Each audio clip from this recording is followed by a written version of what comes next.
I used to live in Anchorage, Alaska. Believe me when I tell you, you couldn't ask for a more beautiful landscape. Sometimes, just walking out the door felt like stepping into a painting. Despite this inherent beauty, there are many dangers in Alaska that people may not realize, such as bull moose charging your car, driving between towns during an emergency with engine trouble, or how your lungs can freeze if it gets cold enough. Most of these dangers can be prepared for and mitigated, mainly due to an exceptional state police force and rescue services. But it would be an error not to mention that people in Alaska are just built differently. Folks are tough here and more open to lending a helping hand to a stranger. After all, you never know when your life might be on the line. I was about 8 years old.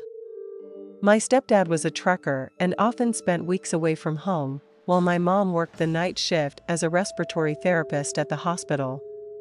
I was a rather lonely kid. Alaska doesn't have very many people, and my class was incredibly small. I had difficulty fitting into the existing friend groups. When my parents had long stretches of days off, they tried to make up for the lost time and would take me camping. As a result, I've seen many of Alaska's state and national parks. You have to check these places out, just don't stay the night. On one camping trip, we went to Denali National Park. The park is massive, with 408 miles of deep wilderness and an additional 2,085 square miles of preserved nature directly bordering it to the west. The park's northern half is blanketed in thick pine forest, dotted with lakes and crisscrossed with streams. The imposing Mount Denali dominates the southern half, a 20,310-foot, snow-capped, glacier-bearing behemoth of a mountain. It's home to deer, raccoons, and foxes. If you've seen it in a fairy tale picture book, it's probably there. Man, is it gorgeous, except for the mosquitoes. There's a common joke in Alaska that mosquitoes are the state bird. They aren't quite that big, but they're often the size of a quarter. These mosquitoes have to pierce the thick hides of bears and moose. They're not gentle feeders. We were set to camp there for 2 nights. My stepdad was hell-bent on fishing to his heart's content, while my mom mostly wanted to lounge about and watch animals. I was more interested in exploring, but being well-warned and thoroughly scared of potential predators, I stayed put and fished with my dad. The first day went well. The fish seemed to be biting every 10 minutes or so. I'd never caught so many fish in my life. We only kept 2 to fry up for dinner. My mom was in a good mood too, as she'd seen a herd of elk come down to drink from the stream. We cooked our fish as the sun got low, and I listened to my parents tell stories about their childhoods under the most spectacular night sky I'd ever seen. I soon got tired and went to my tent, quickly falling asleep. That's when things began to get weird. I woke up suddenly to pitch blackness. Startled, I remembered where I was and laughed at myself, until I heard it. A soft, rhythmic scratching sound came from just outside my tent, near the opening flap. I froze and listened. It must be a tree, I thought. But we hadn't camped near any trees, because my mom worried pine cones might poke holes in the tent. The sound continued, and my chest tightened. I couldn't breathe or move. Then everything stopped. A single footstep followed, as if someone shifted their stance directly outside my tent. I thought it might be my mom or dad checking on me. Feeling reassured, I crawled toward the flap. But as I reached for the zipper, I heard something else, a deep, guttural breath. I froze again, stuck in an awkward position. The breathing turned into snuffling and sniffing, coming closer to the thin fabric separating me from whatever was out there. I began to shake all over. Then, I heard a laugh, a deep, guttural laugh. For a moment, I thought it must be my dad trying to scare me. I felt relieved, until I saw it. Standing at the entrance to my tent was a figure hunched over on 2 legs, covered in fur. Its amber eyes were enormous, and its wolf-like head bared enormous fangs. Pointed ears flattened against its skull as it began to growl. One long, hairy arm reached into the tent, claws grasping. A loud gunshot rang out, followed by a cracking sound nearby. The creature whirled so fast it was a blur. I saw its long, fluffy tail as it disappeared into the woods. My dad ran over, revolver in hand, and checked on me. He was terrified, the most scared I'd ever seen him. I asked what the thing was, but my parents later told me it was a bear. I don't think so. I think it was something much, much different. I'm an avid solo traveler, and this story is from one of my experiences traveling across the United States in 2022. Several people have heard about my encounter with a bear in Colorado, a fight for survival. But only a few know about the 2 nights on a trail that compelled me to move to a new campsite. This event took place in Arkansas, just across the mighty Mississippi River from the Magnolia State. I had heard about a possible campsite at the end of a dirt road in a cypress swamp. I made my way deeper into the swamp, half expecting to see some eerie shack appear at any moment. I finally arrived as it was getting dark. I quickly set up camp and boiled some water for my mountain house dinner, probably beef stroganoff. I had an overabundance of that meal, thanks to my buddies Brandon and Raleigh. After finishing my dinner, I started getting ready for bed when, across the swamp, I heard a strange knock, or maybe it was more of a pinging sound. If you've ever been in a swamp at night, you know it's alive with the sounds of frogs, crickets, otter splashing, and other animal noises. But this knock stood out, not necessarily in a scary way, at first, but enough to catch my attention. A moment later, I heard a second knock, this time from a completely different location. Then it happened again, a knock to my left, followed by a second knock to my right. The sound seemed to be coming from the murky waters of the swamp beside me.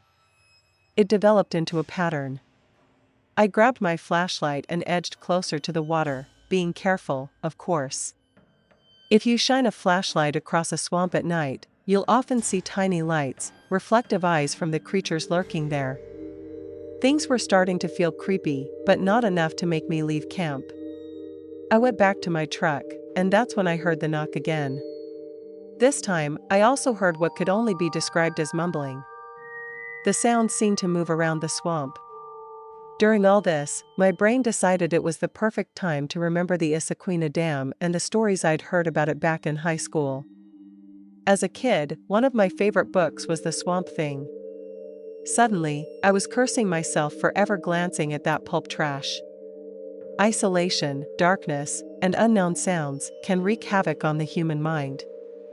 The noises continued, never picking up pace, but then I noticed occasional flickering lights. They could have been wayward fireflies, the spark of a lighter, or swamp gas. The sounds, however, were real. I've had encounters with Bigfoots in the past and wondered if they were curious about me. But my logical side suggested there might be unsavory swamp people out there doing their business, and they wanted me gone.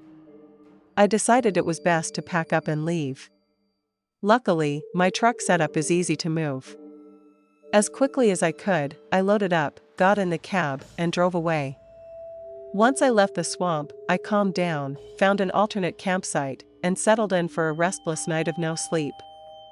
There was an undeniable, off-putting vibe back there. Something was out in those murky waters, I just don't know what. Camping, especially solo camping, requires thick skin and a certain toughness. I don't scare easily. I'm not afraid of animals. I respect them, keep my distance, and use common sense. But that night, the energy in the swamp was so palpable you could cut it with a knife. And I wasn't going to take any chances. I grew up in rural areas my entire life. Whether it was beef farms in Tennessee or living in the middle of nowhere, Florida, I've done it all.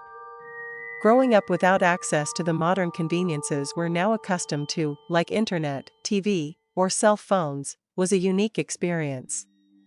Back then, dial-up internet existed, but most of us didn't have it. Honestly, it wasn't all that bad, except for the long, dull summer days spent cooking alive in the fields, picking green beans.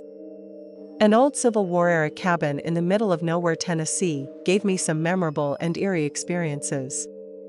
This story is one of them. It was a typical Friday night, and my brothers and I were home alone. Without much to entertain ourselves, we started playing a game of search, which is essentially hide and seek. We mostly stayed indoors since it was pitch black outside. For context, our cabin sat on a steep hill with a long, winding driveway. It had a basement, a main level where most of the house was, and an upstairs where my room was. There was also a back deck that was about 10 to 12 feet off the ground. As the game dragged on, I decided to make it more interesting by hiding on the roof. At first, everything seemed fine. The night was cold, with a slight breeze, and the air was crisp and calming. The sounds of crickets and cicadas filled the air, creating a soothing background. After a few minutes, though, something felt off. I suddenly realized that the constant hum of insects had stopped. The silence was unsettling, but as a naive teenager, I didn't fully grasp the danger that might signal. I sat still, listening intently. All I could hear was the faint rustling of leaves in the breeze. Then, suddenly, a loud noise erupted from the other end of the roof. It sounded like something had landed on the metal roof with a thud. I turned to look, but couldn't see anything. My first instinct was to get off the roof. But before panicking, I thought it might be one of my brothers messing with me. I opened my window and called out to them. Both of them ran upstairs, yelling at me for going on the roof, which they considered off-limits. When my oldest brother got to me, I asked if he'd been making noises on the roof. He denied it and decided to climb up to investigate.